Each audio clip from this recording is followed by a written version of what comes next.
This is the Detroit Sports Podcast Network. What's up, jerks? Manning retired. Which one? Both. I like kickers.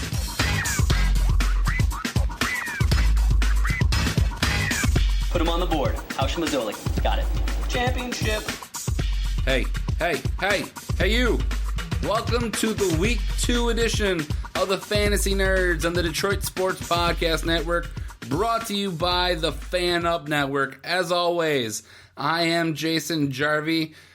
Follow me on Twitter at Jarvie the King. Send me all of your fantasy questions, and I will get to you in a reasonable amount of time. Got a lot to get to this week. Week 1, probably the biggest injury that I can think of is Keenan Allen tore his ACL, and coming off of the same injury last year. It's devastating for the guy. The only other ones that I can think of, Demaryius Thomas still dealing with a hip injury, but he's likely going to be a game-time decision. And Russell Wilson got stomped on by Ndamukong Suh again. That guy just can't help himself. But Russell Wilson, he was able to finish the game, and they're saying that it's a really bad sprain. And I would definitely watch his status going into Sunday. And if you have a better quarterback, you may want to consider possibly subbing him out, because if the Seahawks are able to go up big on the Rams, because the Rams looked absolutely awful against San Francisco on Monday night. If they go up big, I wouldn't be surprised if they sat down Russell, gave him some time off so he can heal more, because they're going to need him if they want any hopes to do anything in the NFL this year. But, just to recap, Thursday Night Football happened yesterday. I thought it was going to be a defensive matchup, but for whatever reason, these teams had each other's numbers, and it was a shootout. It went back and forth. Ryan Fitzpatrick threw for 370 yards. Tyrod Taylor threw for 297 yards.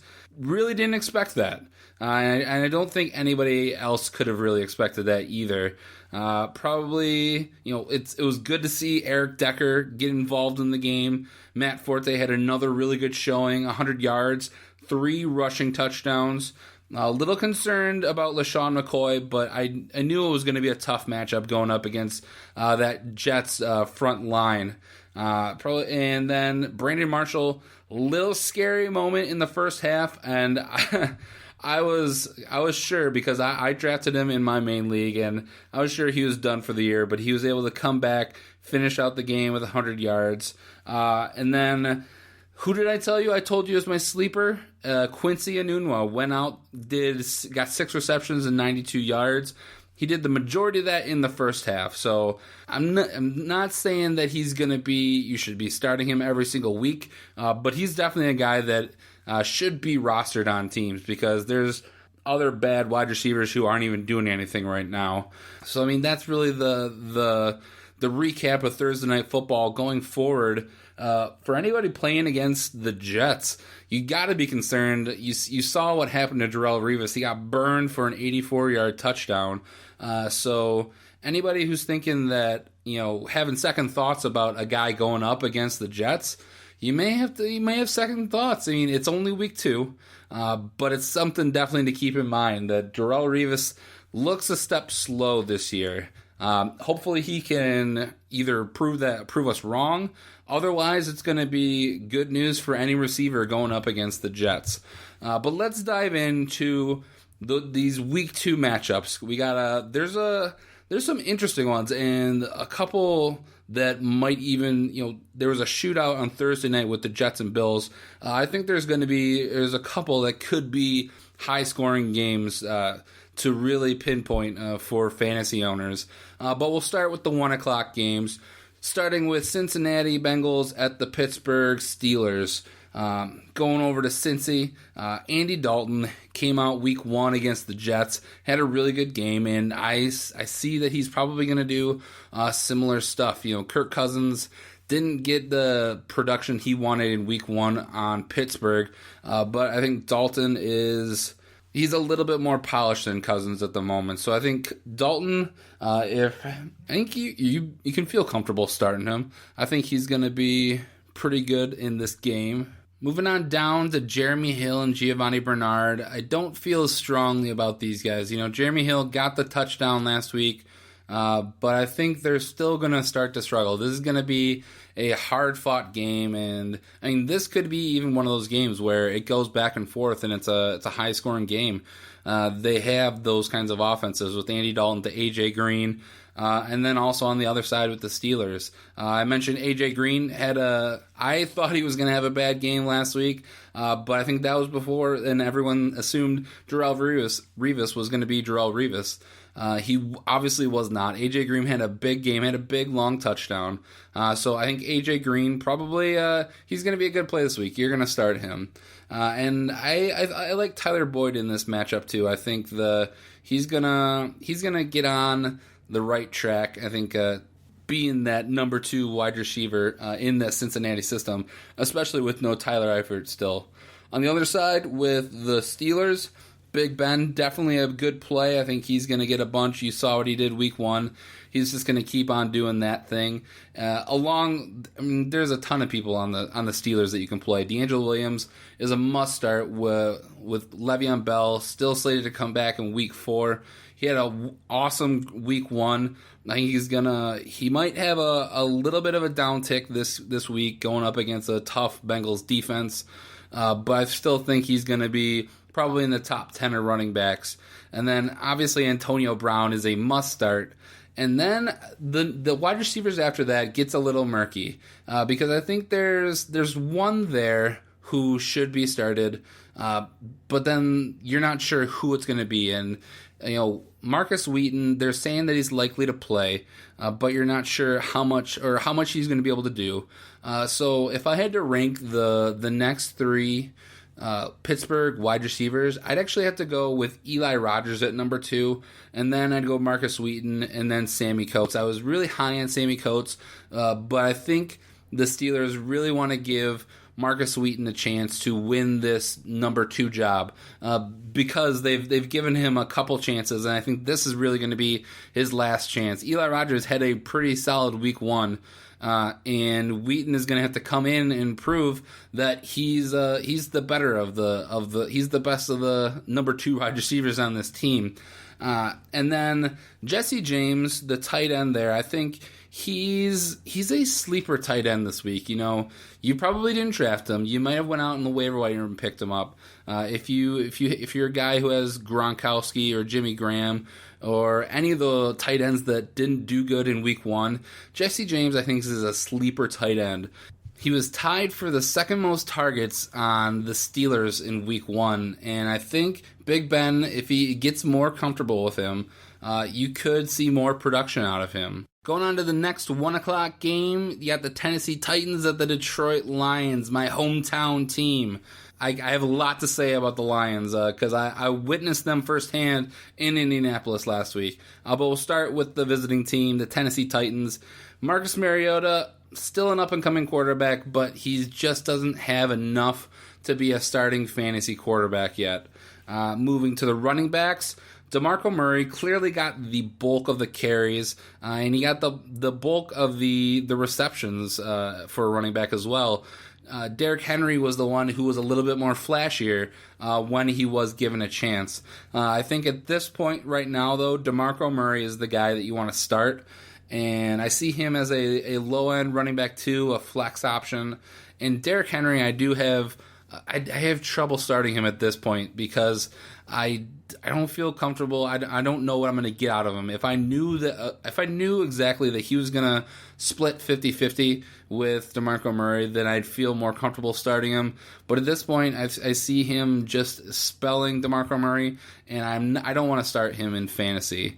For the wide receivers, Tajay Sharp is the only viable wide receiver option. He had 11 targets, 7 catches last week, and nobody else really did anything. So that's the guy that if you're going to think, a flex option for Sharp because I don't want to put him in there as my wide receiver 1 or wide receiver 2. Hopefully you have somebody better. But I think when you're trying to decide on the flex position, Tajay Sharp might be interesting, and especially going up against a Detroit Lions defense that was shown that it's vulnerable against the pass, especially if they drop back and just let guys, they can pick up chunks of yards at times. So Tajay Sharp, I think it might be an interesting flex play.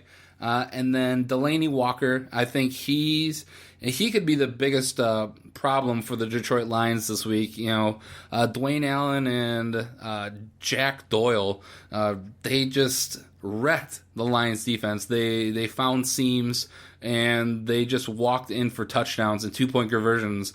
So I think Delaney Walker could have a big week this week. Going over to the Detroit Lions, Matthew Stafford has been a very, very reliable fantasy quarterback, and I see him. He's gonna do exactly what he did last week, right here in the home opener, going up against Tennessee. I like him to start in pretty much any format of a league. Going to the running backs, I think you have Amir Abdullah and Theo Riddick. Now, Abdullah is clearly the better standard league option, but Theo Riddick is head and shoulders above. He's a PPR play, no doubt. So if you're in a standard league and you have Abdullah, start him. If you, I start him at flex.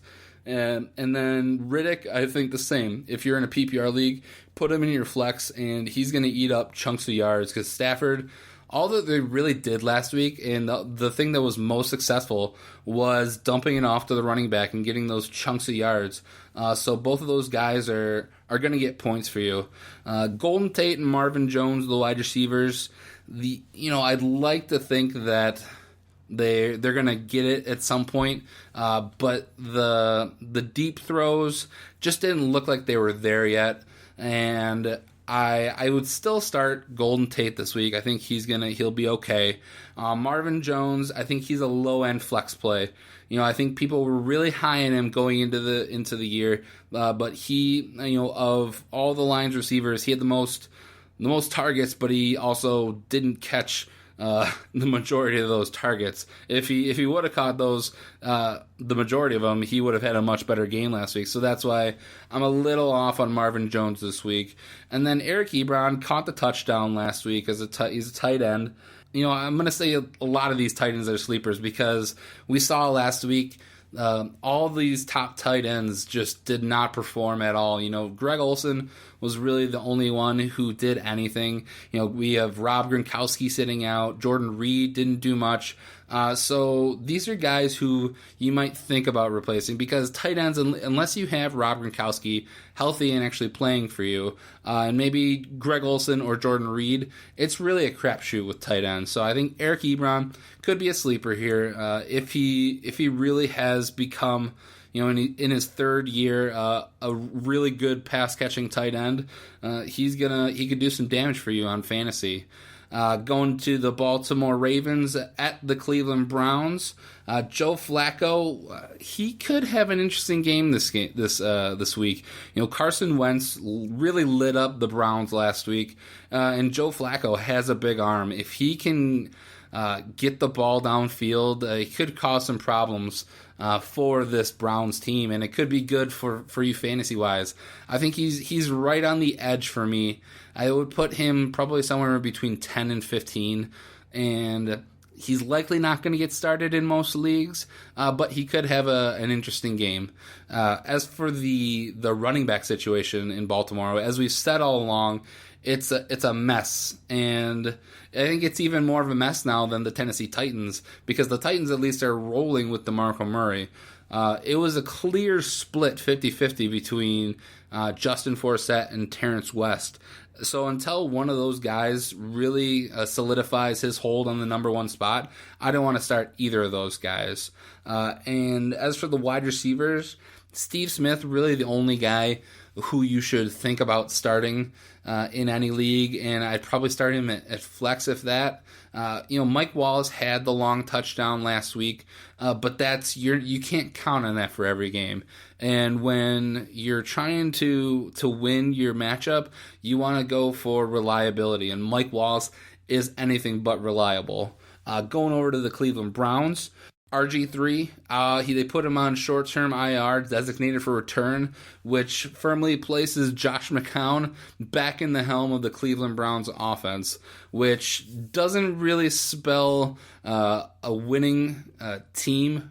It doesn't spell a winning record for the Browns, but it could create some opportunities for certain players. I'm not starting Josh McCown, but I think it could help some other people that I'll mention in just a second. Isaiah Crowell and Duke Johnson. Baltimore shut down the LaShawn McCoy and all the Buffalo running backs. So I think it's going to be a tough go for either of those guys. I'm not starting Isaiah Crowell in any league.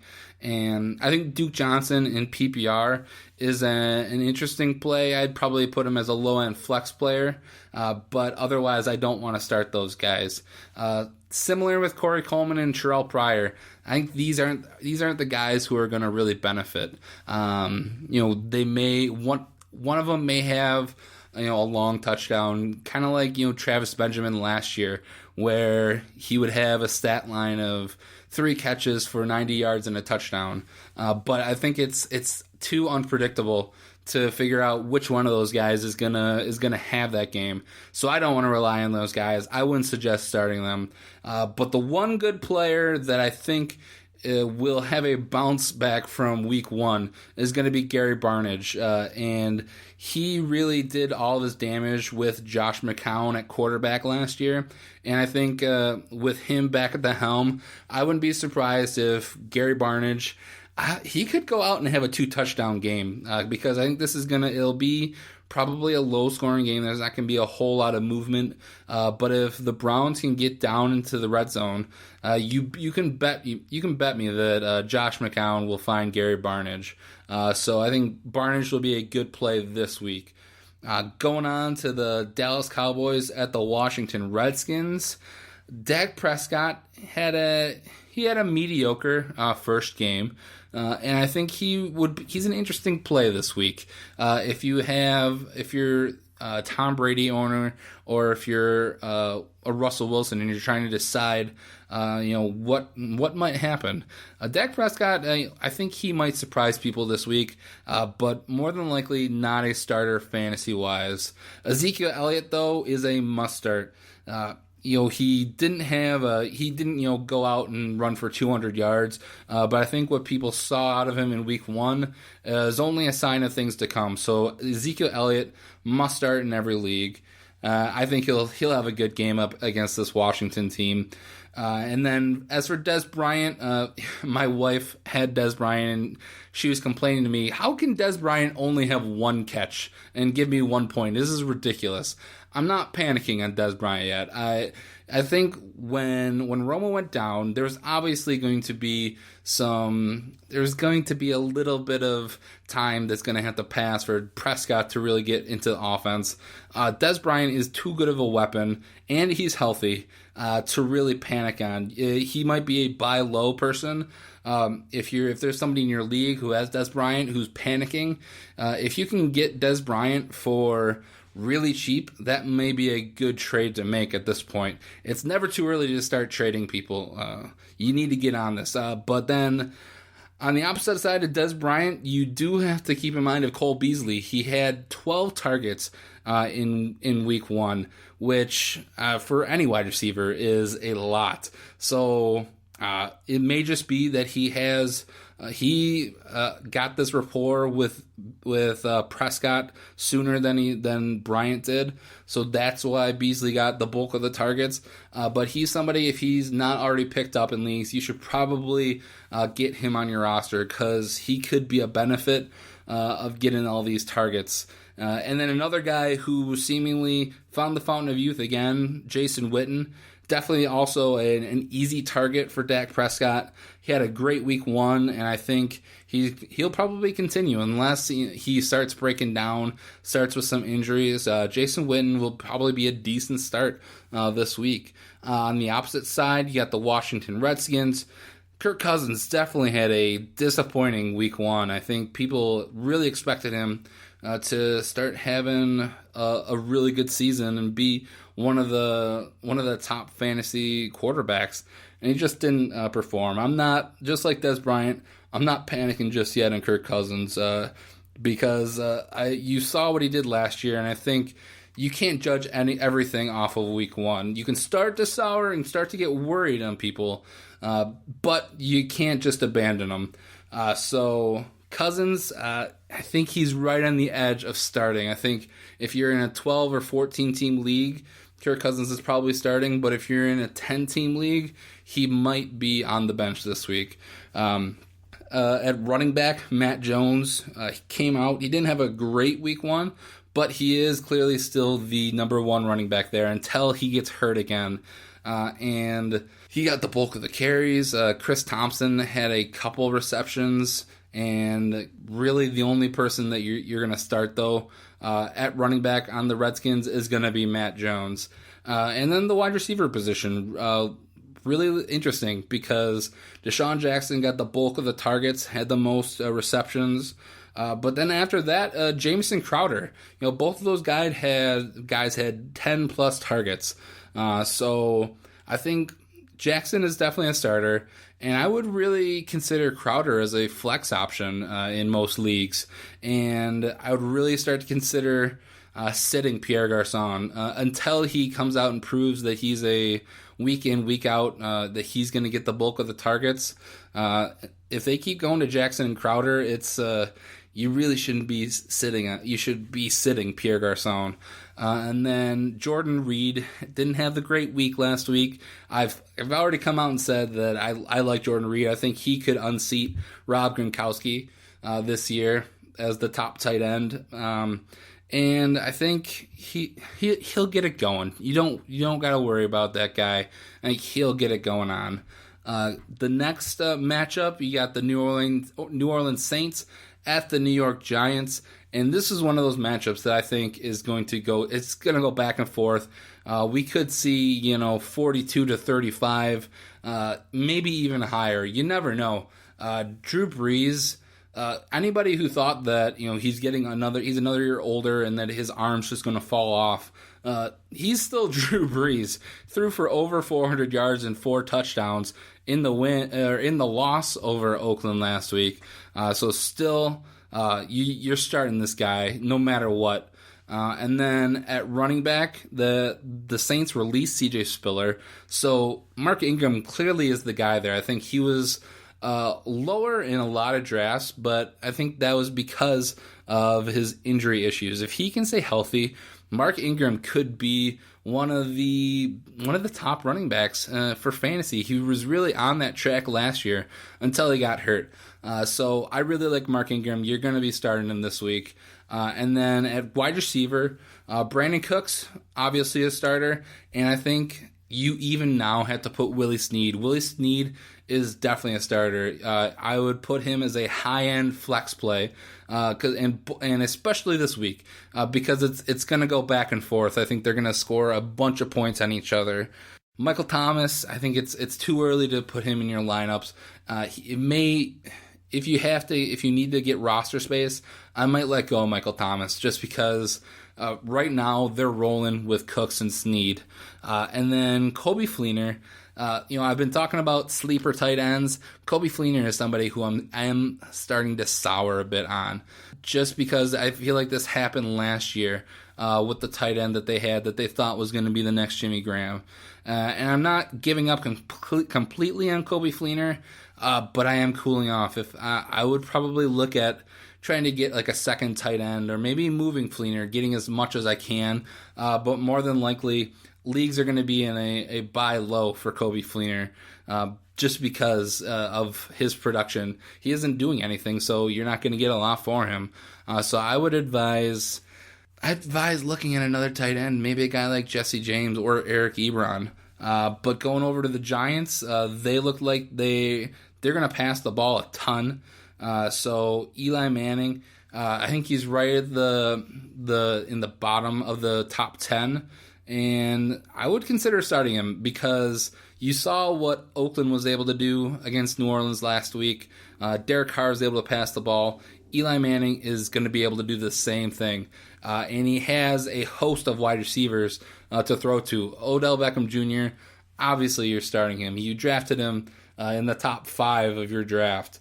And then Sterling Shepard and Victor Cruz are both looking as really interesting flex plays in most leagues because you're going to get production out of them, and you may get it week in and week out. So I like both of those guys. I put them as flex plays because you're going to have to decide between a guy. Maybe you're deciding between a Duke Johnson and a Sterling Shepard. And I would definitely probably look at Sterling Shepard or Victor Cruz over a low-end running back like that. Moving on to the San Francisco-Carolina game, Blaine Gabbert, he was efficient as a quarterback, but he's not any good for fantasy at this point because their receiver situation is just bad. But the one bright spot for the 49ers was definitely Carlos Hyde. He had a really good week 1, and we saw this last year where he scored 3 touchdowns and his value just skyrocketed. This week he'll definitely have a little bit of a drop off going up against the Panthers, but I think Carlos Hyde still worthy to start in the majority of leagues unless you have a stacked team and you can put anybody in. And then as for San Francisco wide receivers, Jeremy Curley, Quentin Patton, Torrey Smith, none of them are viable starters for fantasy. But on the other side, you got the Carolina Panthers, who Cam had a pretty much an average Cam Newton night in week 1, but I expect him to definitely get right against the San Francisco 49ers. The 49ers, they shut out the LA Rams, but that isn't saying a whole lot because they had a less than average quarterback in Case Keenum. Cam Newton is far above average, an MVP player. Cam Newton is going to get right in this week 2 going up against San Francisco, especially being at home. And then again, San Francisco held Todd Gurley to they really shut him down. But again, they didn't have a quarterback. They're going to have to account for Cam Newton. So I think Jonathan Stewart this week, I don't want to have him as my running back 2, but I definitely think he's a pretty good flex play this week. And then for the wide receivers, I think Kelvin Benjamin at the moment, he's really the only trustworthy starter that I would really want to put out there every week. Devin Funchess and Ted Ginn, you're just never sure who's going to get it. So if I'm going for consistency, I'm only starting Kelvin Benjamin. I'm leaving those other guys on the bench. And then obviously Greg Olsen is a must start. Going on to Miami at New England. Miami's offense was a mess against Seattle. So you get a little bit easier than going up against the New England Patriots, but I'm not starting the majority of the Miami roster fantasy-wise. Ryan Tannehill has no business being a starter in fantasy. And then Arian Foster, to me, he's at best a flex play right now. He hasn't shown that he can really. He had a bad matchup going up against Seattle. And I think until he shows you that he has that burst that he can get over 100 yards or be a really good pass catching option, I don't want to start him. But I think at best he's a low end flex play. And then Jarvis Landry at wide receiver will get the volume to give you points for fantasy. But Devontae Parker, he's going to be a game time decision. I don't think he's going to do much. And then same with Kenny Stills. They're not going to do enough to help you win in fantasy.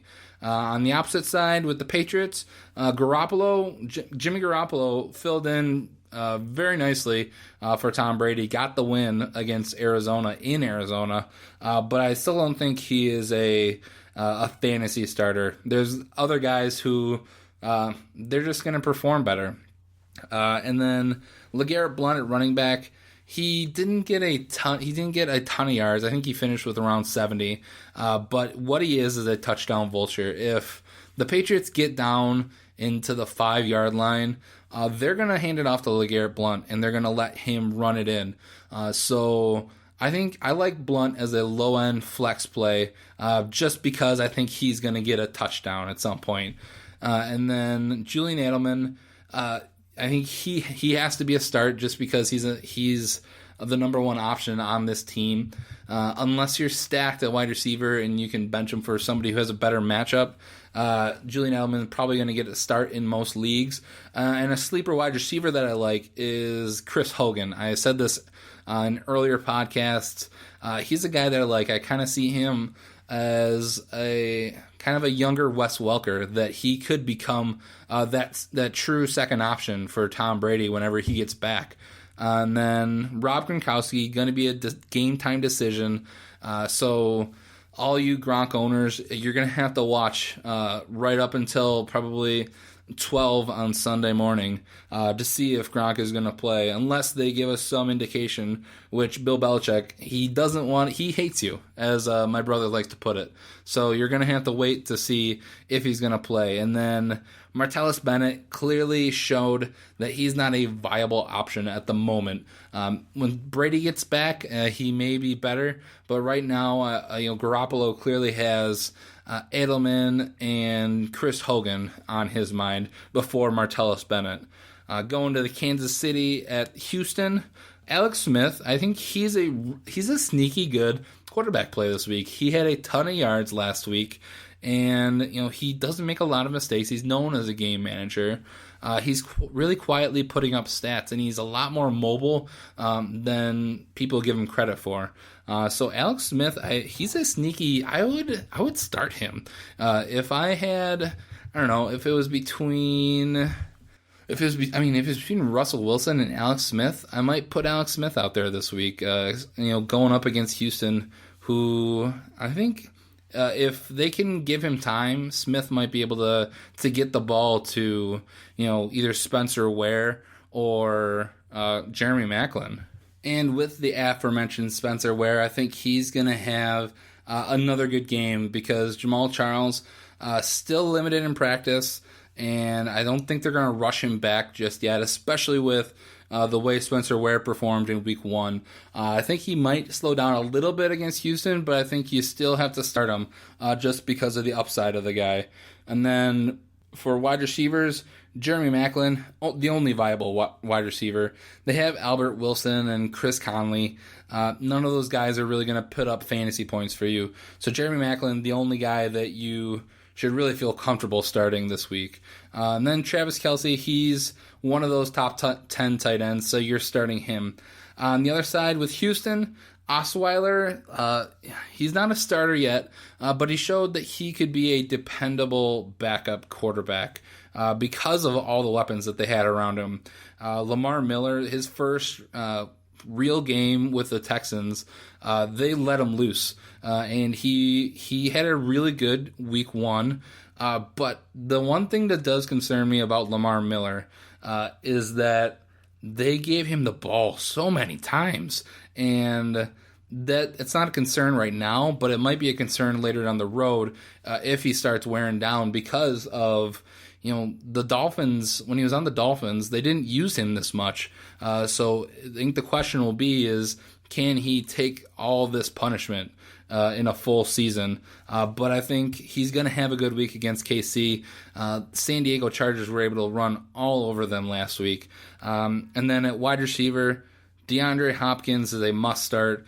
And the guy who shined in Week 1 was Will Fuller. He got the majority of the targets, had a really good touchdown run, and I would move Will Fuller at this point into a flex play because of the possibility, because they're going to have to account for both of these guys. They're not going to be able to just double cover DeAndre Hopkins. And if they do that, then Will Fuller is going to be the benefactor of that. So I think Will Fuller, you put him in your flex and hope for the best. So that wraps up the 1 o'clock games. We're going to take a quick break. When we come back, we'll wrap up the 4 o'clock games, Sunday Night Football and Monday Night Football, and I'll give you my starts and sits of the week You're listening to the Fantasy Nerds on the Detroit Sports Podcast Network. The Fantasy Nerd Show is sponsored by the Fan Up Network. They've developed the ultimate fantasy football app. It's a one-stop shop for everything you need. You can track teams and scores across multiple platforms, get latest injury and player news, and access to expert advice. See the hot trends with waiver pickups and drops. It has everything you need to manage all your fantasy football teams. Android users can get the app in the Play Store, and an iPhone version is now available in the App Store. Go to fanupnetwork.com to learn more and follow them on Twitter at fanupnetwork.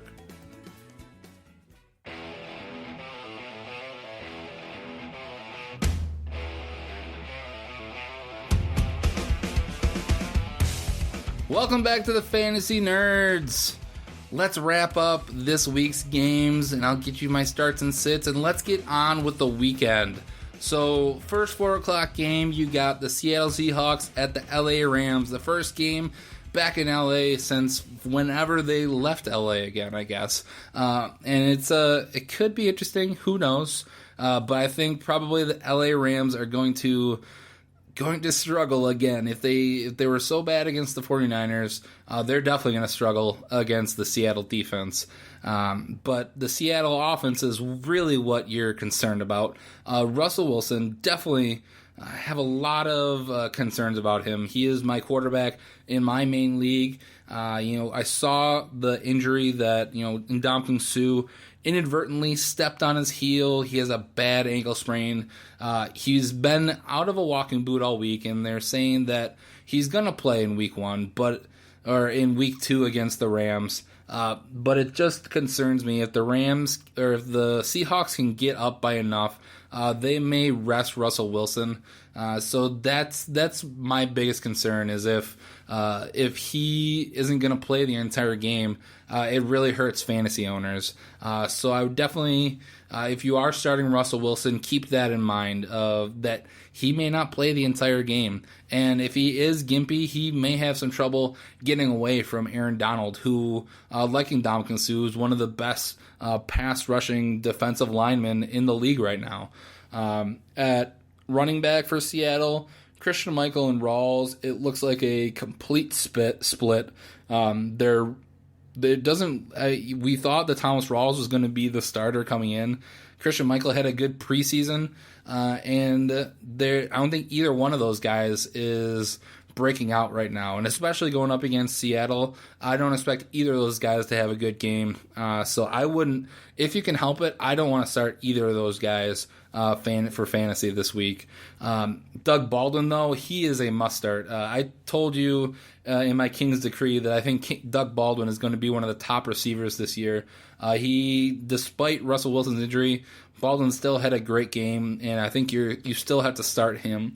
But as for any other Seattle wide receiver, I don't really feel comfortable. Jermaine Kearse and Tyler Lockett, you're not sure who's going to be the guy who has the game. So you're basically just doing a toss up at that point.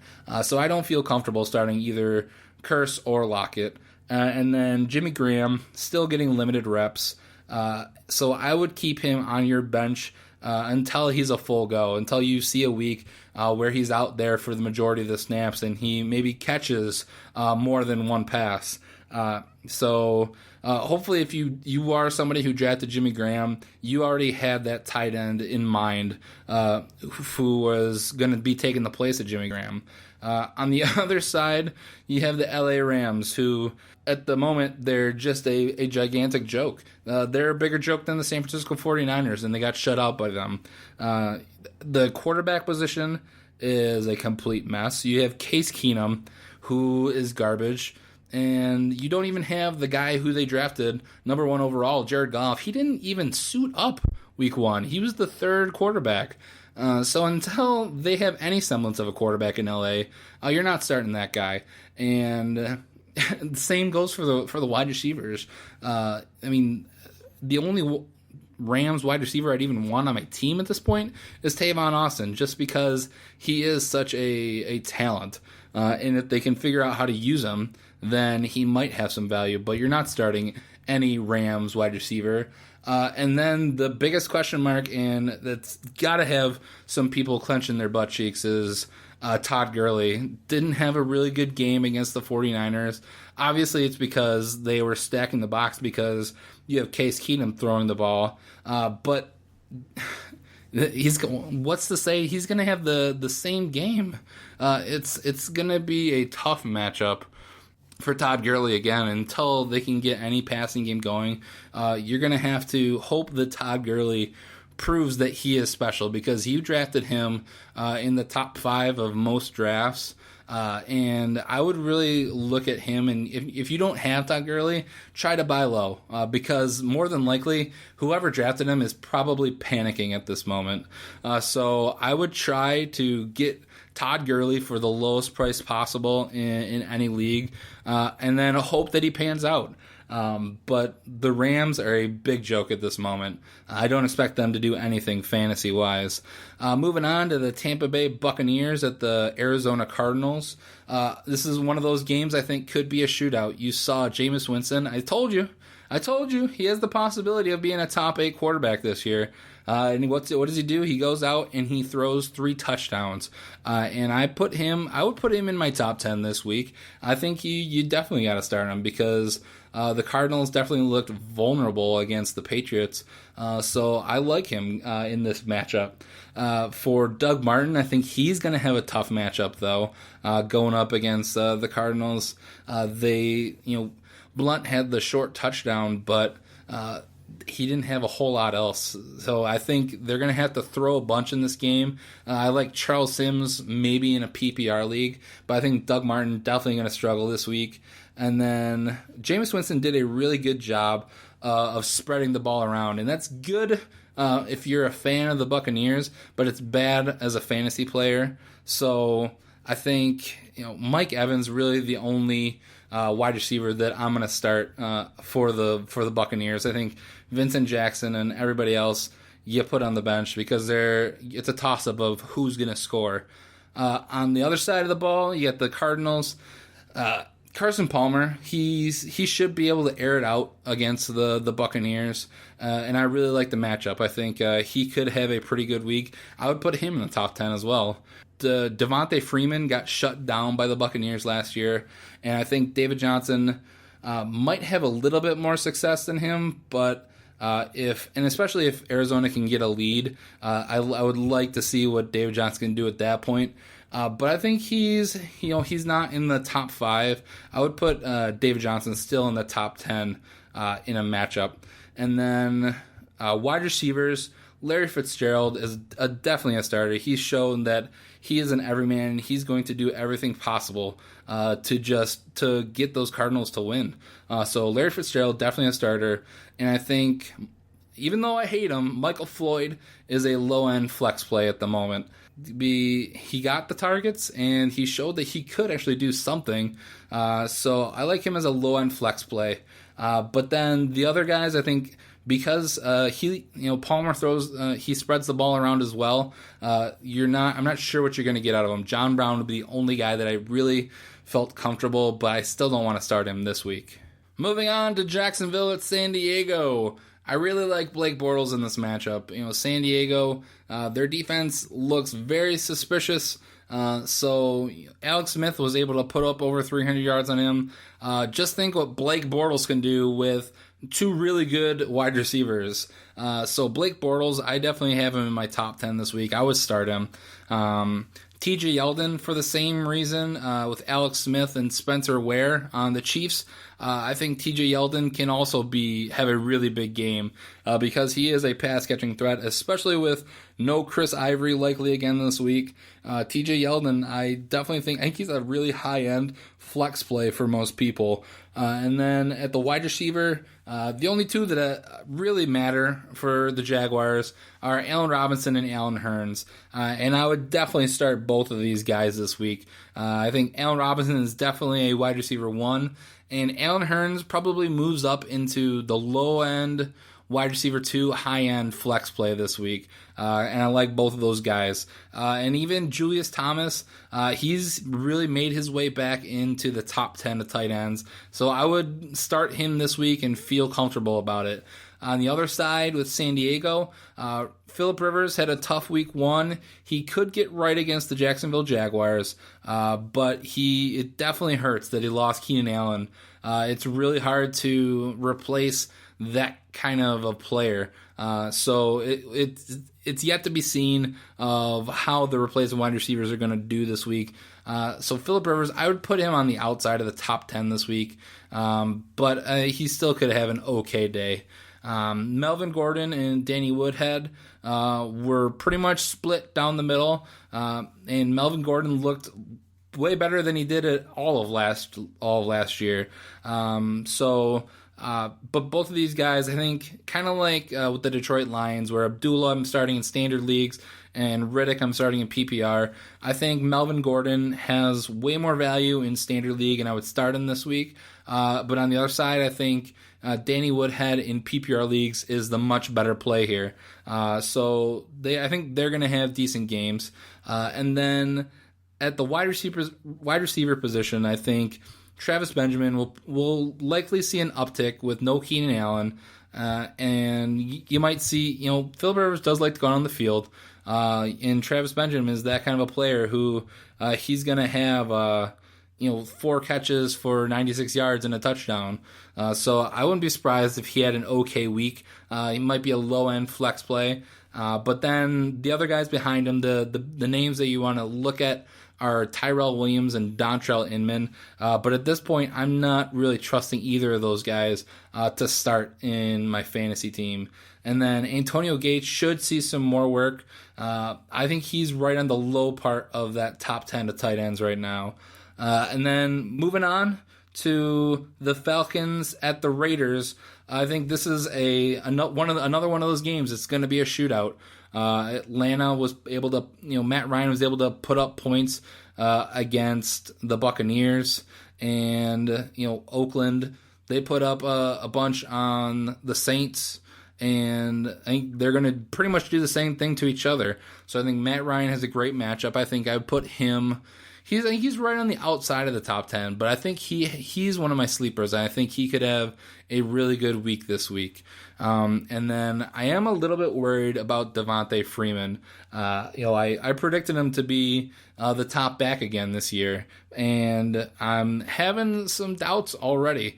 I want to see more out of him, and I want to see how the Falcons are going to use the backup running back Tevin Coleman, because he had a big day receiving, and that was one of the ways that Devontae Freeman kept his point totals up at the end of last season, is that he was able to be a part of the passing offense. So if that goes strictly to Tevin Coleman, that's going to hurt Devontae Freeman. So you're going to watch that. But Freeman's still a start this week because I think everyone's going to have a good game. Julio Jones is a must start. Obviously. And then Mohamed Sanu really showed that he's going to be a viable number 2 option, which I don't think Matt Ryan has had in a while. Roddy White has been a shell of himself for the past couple of years. So finally, he has a number 2 receiver in Mohamed Sanu. And I would put him, he's a viable flex play this week. And then another sleeper tight end, a sneaky play, Jacob Tamme. He had a bunch of targets, he had a bunch of catches, and I think he's that safety valve for Matt Ryan. So he could be a sneaky good play this week if you're having issues at the tight end. And then on the other side of the ball with Oakland, Derek Carr. It's another great matchup. He had a good matchup in week 1. I think he has another great matchup this week. So I think I would put him in the top 10 of quarterbacks. I think hopefully if you're one of those guys who drafted Tom Brady and you got Derek Carr or Matt Ryan, this is a great week for them because they're both going to put up points. Latavius Murray could struggle. You saw with Atlanta, they were able to shut down Doug Martin, and they might be able to do the same with Latavius Murray. So you're still going to start him this week, but I am concerned what his production is going to be. And then at wide receiver, Amari Cooper is definitely a starting wide receiver. He's going to get you points. And then Michael Crabtree, I think people sat on him last week and probably were a little upset. He didn't get a touchdown, but I think there's going to be enough to go around. Crabtree is going to have a good week. I think he's a decent flex play. And then the last 4 o'clock game of the week is the Colts at the Broncos. And you saw Andrew Luck struggle against Detroit in the first half, and then he was pretty much able to move the ball at will. But he is going to struggle, and I mean Joe Namath struggling against the Denver defense. And I said Andrew Luck is going to have a rough first half of the season. So I think you're probably still going to start him in most leagues, but I wouldn't be surprised if he's not going to produce the same way he did against the Lions against a great Denver defense. I think Frank Gore, you're going to get similar production out of him that he had first week. It wasn't great, but it wasn't awful. So I think he's a very low-end flex play. And then I think T.Y. Hilton, he has a tough matchup. But what I do see him, I wouldn't be surprised if he goes out there and he gets a long touchdown, which will help fantasy owners just because of the speed that he has, and he has a special talent. Andrew Luck is going to try and get the ball downfield, and I think the Colts, like in week 1, they're going to be playing from behind, so you never know. They may just rack up a bunch of garbage time fantasy points, which always helps fantasy owners, but I don't really like Dante Moncrief or Philip Dorsett at this point. I don't rely on them for anything really. One of them may get some yards, but I'm not depending on them. Going over to the other side of the ball with the Broncos, Trevor Siemian, he has a pretty favorable matchup in his second game ever. The Colts definitely, they have a depleted defense. If the Lions proved that in week 1, so I'm not going to start him, but I think it's possible that he has a pretty good week this week. So you're not going to start Trevor Siemian over Aaron Rodgers, but I'm just saying there's going to be weeks where a guy is going to be on your bench and score a bunch of points, and that might be this week with Trevor Siemian. C.J. Anderson, he was the surprise of last week on Thursday Night Football, and I think he's going to continue that, and I think he's going to run all over the Colts. I wouldn't be surprised if he topped the week this week with like over 150 yards and maybe 2 touchdowns, because if they get up big, they're just going to continue running them the ball. And then with the wide receivers, Demaryius Thomas, definitely concerned about him with his hip. He has been a participant in practice, but I think he's going to see less snaps this week because they have a really good wide receiver in Emmanuel Sanders, and that means Sanders could have a big day this week. I think he'll probably top 100 yards, maybe get a touchdown. If you have somebody that you can start over Demaryius Thomas, I would definitely do that. In my one league, I started Brandon Marshall on Thursday Night Football, and then I have Golden Tate, Larry Fitzgerald, and Demaryius Thomas. And right now, I'm putting Demaryius Thomas on the bench and starting Fitz as my wide receiver 2 and Golden Tate in my flex, just because I don't know what I'm going to get out of Demaryius Thomas. And then Sanders is going to be a benefactor of Thomas seeing less snaps, but I think you also could see Virgil Green, the tight end, get an uptick in targets.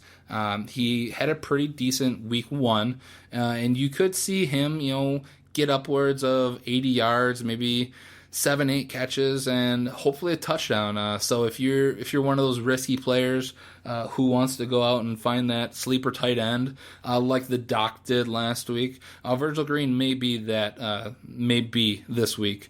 Moving on, we're finally at Sunday Night Football, and you get Green Bay at Minnesota, a big NFC North matchup, and again this year, Aaron Rodgers just looks dangerous.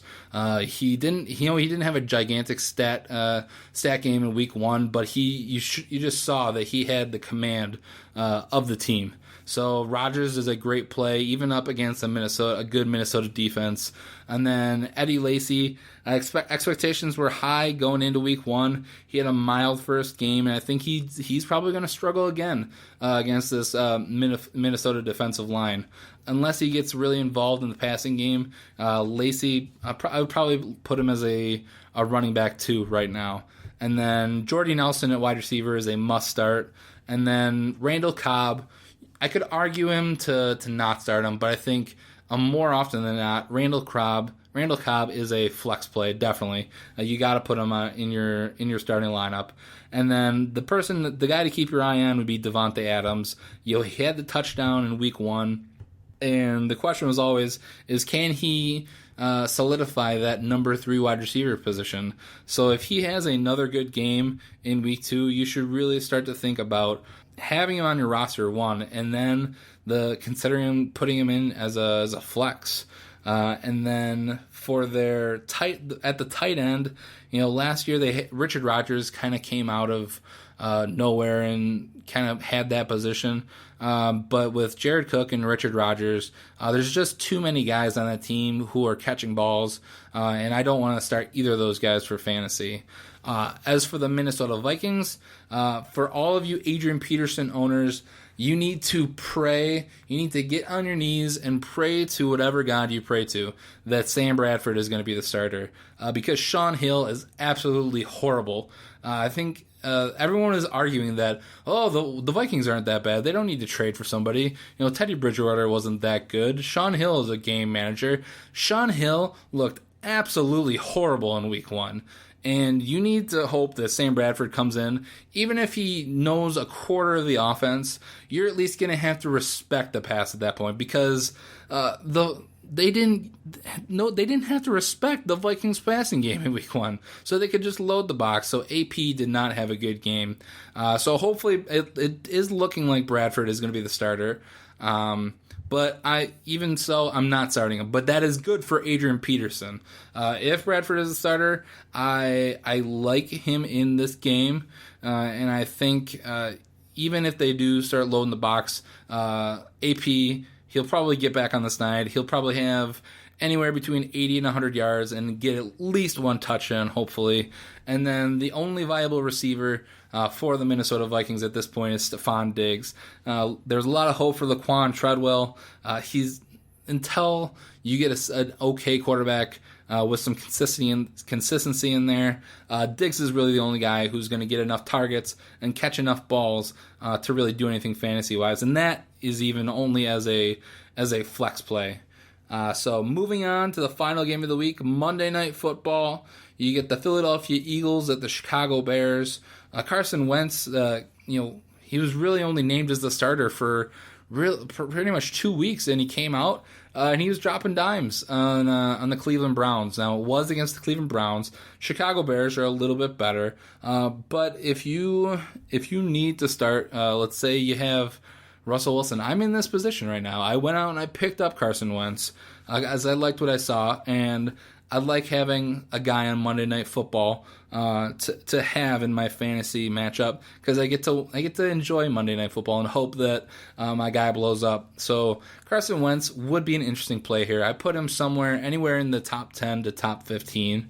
I think Ryan Matthews, I think he's going to have a better chance to run against the Chicago defense than he did last week. So I think he would be a decent flex play.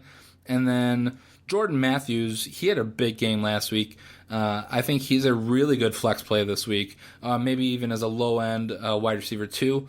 And then one guy I'd suggest keeping your eye on, and it's a guy that I was really high on last year, and then I was completely off the bandwagon, and now I'm in the middle with Nelson Aguilar. He caught the touchdown.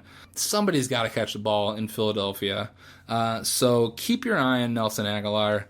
I'm not starting him yet, but keep an eye on what he does and maybe roster him if he has another good game. And then at tight end, Zach Ertz, he's always a good play at tight end. He's one of those top 10 tight ends. On the other side of the ball, with the Bears, Jay Cutler, not very impressive in week 1, and he should not be started in fantasy ever. Unless you're, every other quarterback is started on or is owned by another player. Jay Cutler, don't start him. He sucks. I don't know what anybody is thinking that Jay Cutler is going to have a good season. Jeremy Langford, I think he'll get the ball enough to be a pretty decent starter. Unless you have better options at running back, Jeremy Langford, he should be started in most leagues. And then at wide receiver, Alshon Jeffrey showed that he's completely healthy, and he should be started in every league. He's a dependable, I think he's a low-end wide receiver 1. But then the other options, you have Eddie Royal and Kevin White. I'm just not sure who's going to get the ball, so I don't want to start either of those guys on my fantasy lineup. So that wraps up the matchups for week 2. And that pretty much about wraps up the show, but I want to give you my starts and sits of the week.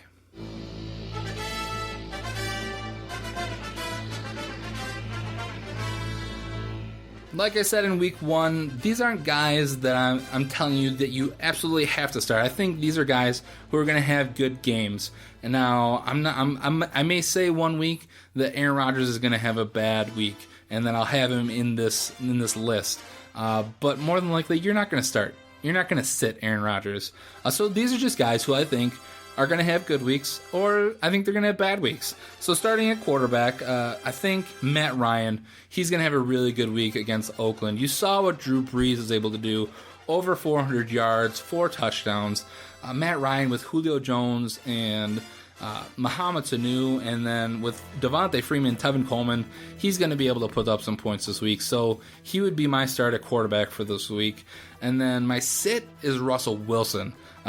This is a situation I'm in where I don't know how much he's going to play or if he plays on Sunday.